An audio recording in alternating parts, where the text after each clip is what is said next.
Hello, welcome to my channel. My name is Jatish and this channel is dedicated to investing. Now, today's videos we will talk about limit order, stop loss and stop limit. Usually in this type of videos they are categorized into 3 different categories, but I thought it'd be easier to explain it if you have one category as selling shares and one category as buying shares. So if I have done this correctly, you will see right now the 3 different graphs and when you're selling your shares.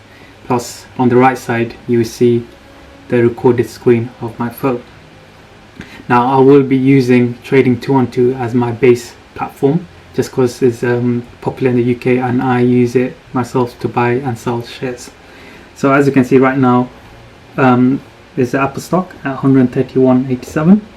Now if you want to sell, normally you would just go sell under market tab, the number of shares that you want to sell, review your order, send sell order. So what this does is it will execute it at the next available price. Now when might you want to do a limit order? So how you go do a limit order is limit, set the price and the expiration. So limit order is basically you set a price, the minimum share price that you're willing to sell your shares at. So if you see this number 1 graph today, 131 here, and X marks your average price, just as an example. So you say to yourself you want to sell it at 160. So that's the minimum that you're willing to sell it at. So you put 160 here until end of the day, or good till cancel, basically forever, and send sell order. So as soon as the market price hits 160, it will sell the share. So one thing to note that on a limit order, it's not guaranteed to actually sell the shares. This is because the market could be very volatile and could miss the price target when executing the actual sell order. Now if you see number 2, today's price, which is coincidentally similar to your average price. So stop loss, when might you use it? So for instance, if you see an upward trend for Apple, let's say for this example, and it goes to, let's say, 200. Now you might say to yourself, oh, I could actually sell my shares, but then you don't want to miss out on a further upward trend. So here you might put a stop loss saying if it hits this target you want to sell your shares. So if it's at 200, you want to sell it at 160 or something, or even 180. So if it goes back to this price target, it will sell it at that target. However, if it goes further up, then it will do nothing just because it hasn't hit the target. So that's an example on where you might use stop loss. Now number 3 is stop limit in selling shares. So if you see graph 3, today's price 131, X marks the average price. Now you might say to yourself that if it goes below, let's say 110, I want to sell all my shares, and the limit being nothing below 100. The reason why you might put a limit is that a stop loss doesn't guarantee you to sell your shares at 110. The reason being, if it's very volatile, is that you might actually miss the execution at that price. I might sell it at a much lower price than you may have thought. So that's where the limit comes in. So let's say right now it's 131 and you want to sell it at 110, and you put the limit as 100.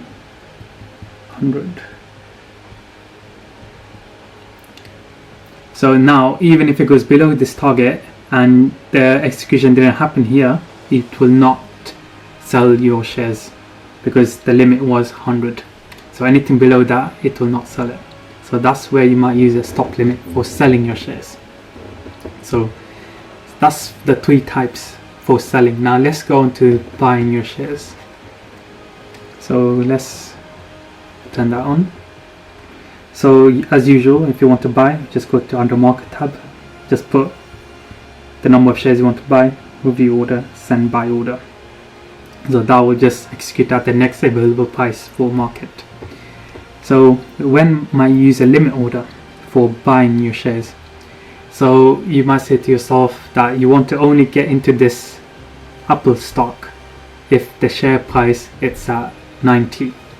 So you go to limit, put the number of shares that you want to get and the price you're willing to pay for to get the shares at. So there you put 90, review order. So you could until end of the day, review order and send buy order. So once it hit this target, it will send a order to buy 2 shares at $90 per share. Now again, a limit order is not guaranteed, just because in a volatile market you might actually miss the price to be executed at the requested price of share.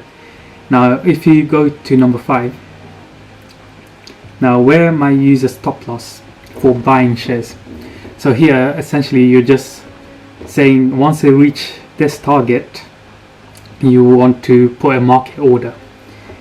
So if you, as an example, let's say that you are only willing to get into a share once you see a market trending upwards.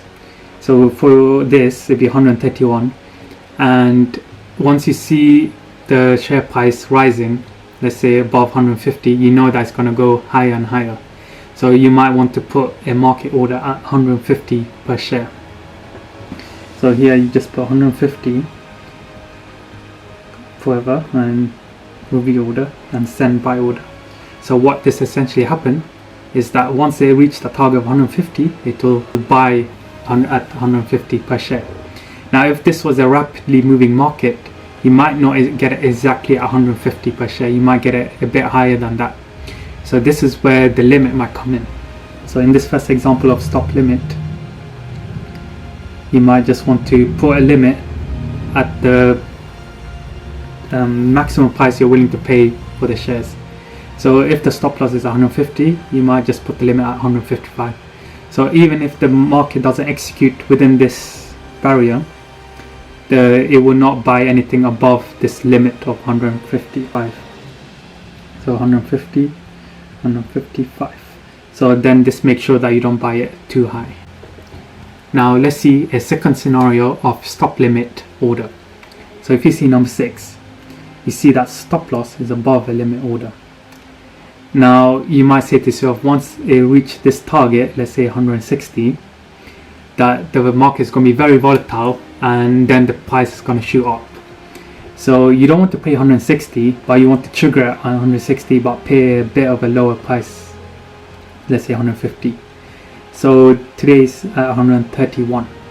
So when this price hit this target of 160, it will send this order to a limit order, and our limit order was to execute the order at 150 per share. So it will only execute it once it reached the target, and then it will buy it. So that's the example of stop limit order, well, the second example. Now you may ask yourself, what happens if you put a limit order above the today's or current price? So if you see here in the buying share, it was below. So if you put, let's take this off, if you put above current price target, what this essentially does is, because you're willing to pay a maximum of this, it would just execute it at whatever the current price is as a market order, because you're willing to pay this much for the price target. So you would not actually use a limit order like this, so this would be incorrect. So let's put all of this back on. So that was the selling and buying shares for stop loss, stop limit and limit order. Hopefully that was helpful and you found the graph helpful as well. And if you did, just give it a little like and make sure to stick around for the